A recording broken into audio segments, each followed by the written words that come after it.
আসসালামু আলাইকুম ভিউয়ার্স, চলে এসেছি আপনাদের মাঝে ছোট্ট একটা ভিডিও নিয়ে, নিমকি বানানোর ভিডিও।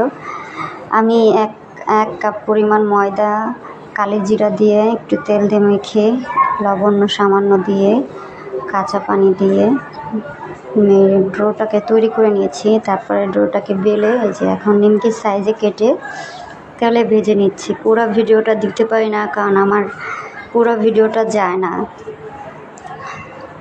সো দেখেন আমার নিমকিগুলো কত সুন্দর কালার হচ্ছে ভাজা। মূলত যেই কথা সেই কাজ, আজকের সন্ধ্যার নাস্তা এটা চার সাথে হয়ে গেছে সবগুলো ভাজা। কেমন হয়েছে আমার নিমকিগুলো কমেন্টসে জানাবেন। আমার বাচ্চা দেখেন খাচ্ছে। ভিডিও ভালো লাগলে পাশে থাকবেন। আল্লাহ হাফেজ বন্ধুরা।